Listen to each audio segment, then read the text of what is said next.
श्री शिवाय नमस्तुभयम। दोस्तों, जैसा कि आप सभी लोग जानते हैं कि 21 अगस्त 2026 यानी शुक्रवार को पड़ रही है सावन मास की शुक्ल पक्ष नवमी तिथि। और दोस्तों, यह वह तिथि है जो सावन मास में पड़ने वाली सबसे बड़ी तिथि है, क्योंकि यह शुक्रवार के दिन पड़ रही है और इसका बहुत ही बड़ा और विशेष महत्व होता है। पूज्य गुरु जी ने कहा है कि अगर कभी भी मौका लग जाए और सावन महीने की नवमी तिथि शुक्रवार को पड़ जाए तो आप लोगों 11 चावल के दाने का उपाय तो अवश्य ही करना चाहिए। इन दोनों का संयोग बहुत ही कम आता है। इसी के साथ में गुरुजी ने अपने शिव पुराण कथा में बताया है कि इस दिन आपको 11 चावल दाने का उपाय तो आपको अवश्य ही करना चाहिए, क्योंकि ऐसा दिन पूरे साल में सिर्फ एक ही बार आता है। और दोस्तों, आप सभी लोग जानते हो कि शुक्रवार नवमी तिथि का अगर सबसे बड़ा कोई उपाय है तो वह 11 चावल के दाने वाला उपाय है। तो दोस्तों, इस शुक्रवार नवमी तिथि के दिन आप लोगों को इस 11 चावल दाने वाले उपाय को जरूर करना है। बहुत सारे लोग होंगे जिन लोगों ने इस उपाय को ना किया हो, मतलब पूरा साल निकल गया, उन्होंने किसी भी दिन इस 11 चावल के दाने वाले उपाय को ना किया हो। पर दोस्तों, आपके पास एक आखिरी मौका बचा हुआ है, जो कि 21 अगस्त शुक्रवार नवमी तिथि के दिन है। तो इस दिन आप लोगों को इस वाले उपाय को जरूर कर लेना है, भले ही आप पूरे महीने भर इस उपाय को ना किया हो। पर अगर आपने इस सावन महीने की नवमी तिथि के दिन अगर इस वाले उपाय को कर लिया तो आपको इस उपाय को करने का वो फल मिलेगा जिसकी आपने कभी कल्पना भी नहीं करी होगी। इसीलिए आप लोग इस वाले उपाय को एक बार जरूर कर लेना है, ताकि आप लोगों के हाथ से ये मौका ना जा सके और आपको इस उपाय को करने का फल मिल सके।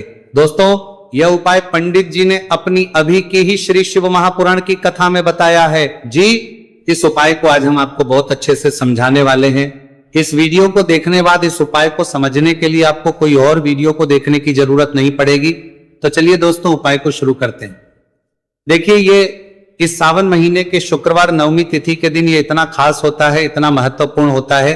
देखा गया है कभी कभी बड़े बड़े पूजा पाठ अनुष्ठान से जो मनोकामना पूर्ण नहीं होते, वह सावन महीने के शुक्रवार नवमी तिथि के दिन एक छोटे से उपाय करने से ही आपकी मनोकामना पूर्ण हो जाती है। और बहुत सारे लोग इस उपाय को किया भी है और उनको इस उपाय को करने का फल भी जरूर मिला है। अगर आप लोग भी इस उपाय को करना चाहते हैं तो आप इस उपाय को पहले अच्छे से समझ लेना, सुन लेना, उसके बाद करना। आपको इस उपाय का फल जरूर मिलेगा। और इस उपाय को कर लेने से आपके घर में चाहे किसी भी प्रकार की दुहक और समस्या क्यों ना चल रही हो, आपको उसका कारण भी नहीं पता है कि भाई ये समस्या किसका कारण से चल रही है। उसका भी कुछ कारण हो सकता है, जैसे पितृ दोष हो सकता है या किसी भी तरह का मंगल दोष भी हो सकता है। तो इस दिन आप लोगों को ये वाला उपाय करने लेना है। ये एक ऐसा उपाय है जिस उपाय को अगर किसी विशेष दिन पर किया जाए तो भाई उस विशेष दिन का जो है वो तो हमें मिलता ही मिलता है।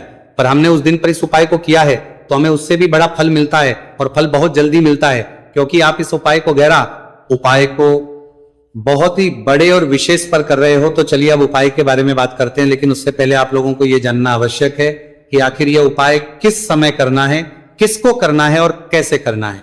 तो चलिए हम आगे आपको वीडियो में एक एक करके बताए देते हैं। लेकिन उससे पहले अगर आप लोग हमारे चैनल पर पहली बार आए हैं या फिर मेरी आवाज आज पहली बार सुन रहे तो हमारे चैनल को सब्सक्राइब जरूर कर लेना, और इस वीडियो को करके कमेंट बॉक्स में श्री शिवाय नमस्तुभयम ओम नमः शिवाय जरूर टाइप कर देना।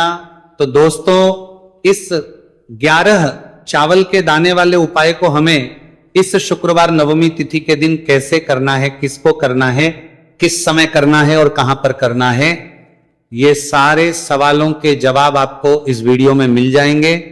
और जो ये वीडियो देखेगा भाई, उसको 11 चावल के दाने वाला उपाय जरूर करना चाहिए, क्योंकि इस दिन एक चावल के दाने का बहुत ही बड़ा और विशेष महत्व होता है। और जब बात आ जाए 11 चावल के दाने की तो ये सोने पर सुहागा वाली बात हो जाती है, और ये एक बहुत ही बड़ा उपाय हो जाता है इस शुक्रवार नवमी तिथि का। तो अब दोस्तों, इस 11 चावल के दाने वाले उपाय को आखिर करना किसको है, सबसे पहले हम लोग वो बात जान लेते हैं।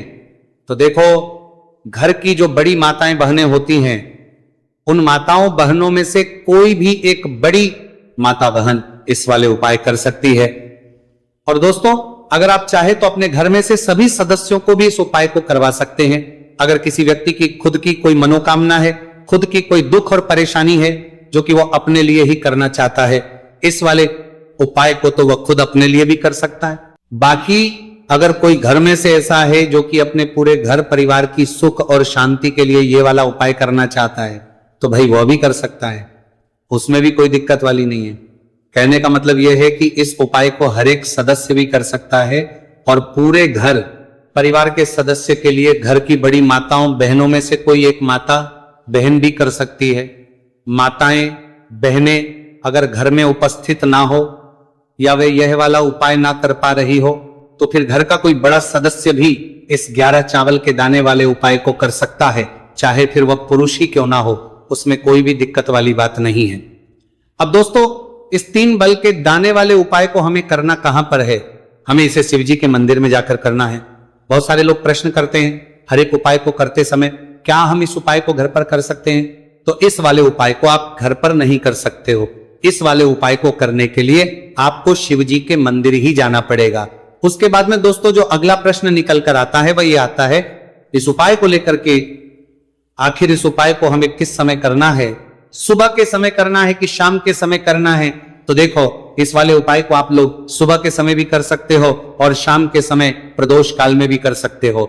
अब अगर आप पूछो कि भाई सबसे उत्तम समय कौन सा रहेगा इस 31 चावल के दाने वाले उपाय को करने का, तो हम आपसे बस यही कहेंगे कि इस उपाय को आप सुबह के समय करेंगे तो ज्यादा बेहतर होगा। बाकी अगर प्रदोष काल शाम के समय भी करेंगे तो भी अच्छा होगा, उसमें कोई भी दिक्कत वाली बात नहीं है। तो अब दोस्तों अगली सबसे बड़ी और महत्वपूर्ण बात आती है, वह ये आती है कि सुबह अगर हम उपाय को करेंगे तो हमें कितने बजे से लेकर कितने बजे तक के बीच में करना है, और शाम के समय प्रदोष काल में करेंगे तो हमें कितने बजे से लेकर कितने बजे के बीच में करना है। तो देखो, सुबह जितनी जल्दी हो सके आप उपाय को करने की कोशिश करना। बाकी अगर किसी कारणवश लेट भी हो जाओ, थी देर भी हो जाए, तो 10 या 11 बजे तक भी आप उपाय कर लेना, पर 12 बजे से ज्यादा देरी ना हो। ठीक है, इस बात का ध्यान रखना। उसके बाद में दोस्तों, अगर शाम के समय प्रदोष काल की बात करें, प्रदोष काल का जो समय होता है वो शाम के 6 बजे से शुरू हो जाता है। मतलब शाम के 6 बजे से लेकर 7 बजे के बीच का जो समय होता है, ये समय प्रदोष काल का समय होता है। पर अभी जो मौसम चल रहा है, इस मौसम में जो है शाम बहुत देरी से होती है, तो आप इस उपाय को 7 या 8 बजे के बीच में भी कर सकते हो। मतलब शाम के 6 बजे से 8 बजे के बीच में आप कभी भी इस वाले उपाय को कर सकते हो, उसमें कोई भी दिक्कत वाली बात नहीं है। अब दोस्तों, यहां पर इस उपाय को लेकर एक और सबसे बड़ी बात यह निकल कर आती है कि इस 11 चावल के दानों को हमें लेना कहां से होता है, और हमें इस उपाय को करने के साथ में क्या और कुछ भी सामग्री ऐसी होती है जो शिवजी के मंदिर लेकर जानी पड़ रहती है। तो देखो, यहां पर हम आपको बता दें, सबसे पहले आप लोग ये जान लो कि ये जो 3 चावल के दाने वाला उपाय है, सिर्फ और सिर्फ आप उपाय की सामग्री लेकर कभी भी शिवजी के मंदिर मत जाना, क्योंकि हमें भगवान के सामने ये नहीं दर्शा है कि अगर हम भगवान शिवजी के मंदिर आए हैं तो अपने फायदे के लिए आए हैं। तो इसलिए जो भी पूजन सामग्री है, उपाय सामग्री है 11 चावल के दाने, इसके साथ में आपको पूजन सामग्री भी जरूर लेकर जाना है। देखो, अगर सुबह के समय उपाय कर रहे हो तो सीधी सी बात है, 1 लोटा जल तो आप लेकर जाओगे ही जाओगे। वही 1 लोटा जल अगर मिट्टी का जल हो तो बहुत अच्छा रहेगा। मिट्टी का जल कैसे बनाता है, इसके लिए हमने पहले से बहुत सारी वीडियोस बना दी है आपके पास। इस दिन एक आखिरी मौका रहेगा, मिट्टी का जल शिवजी पर चढ़ने का और उपाय को करने का बहुत बड़ा आपको इस दिन फल मिलेगा।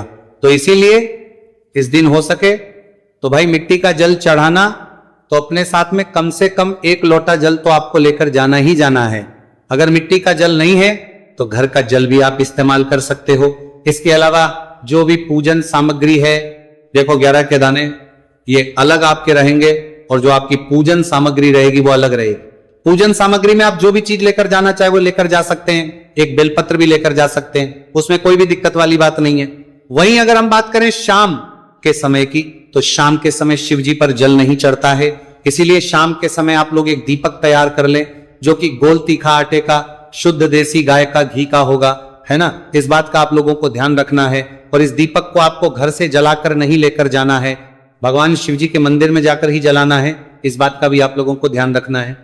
अब दोस्तों, यहां पर हमें इस बात को समझना है कि ये 11 चावल के दाने हमें लेना कहां से है। क्या हमें दुकान से लेकर आना है, या हमें अपने घर से लेना है, या कहां से लेकर आना है, और कौन से चावल लेना है, क्योंकि चावल भी बहुत प्रकार के होते हैं।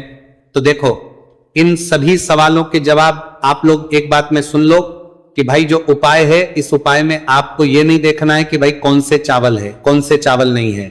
बस जो भी चावल ले रहे हो वो चावल का दाना सबूत होना चाहिए, मतलब साबुत होना चाहिए, टूटा हुआ नहीं होना चाहिए, कटा पीटा नहीं होना चाहिए। ये बात आपको ध्यान रखना है। बाकी आपका चावल बासमती हो या सादा चावल हो या कोई सा भी चावल हो, उसमें कोई भी दिक्कत वाली बात नहीं है। तो सीधी सी बात है कि आपके घर के रसोई घर में जहां पर आप बनाते हो, वहां पर जो भी चावल आपके उपस्थित हो, उन चावलों में से अपनी एक कटोरी भर लेना या एक मुट्ठी चावल अलग से निकाल कर रख लेना, क्योंकि हम 11 चावल ही यहां पर इस उपाय में लेने वाले हैं। तो हमें ये चावल के दाने गिनकर निकालने पड़ेंगे, इस बात का आप लोगों को ध्यान रखना है।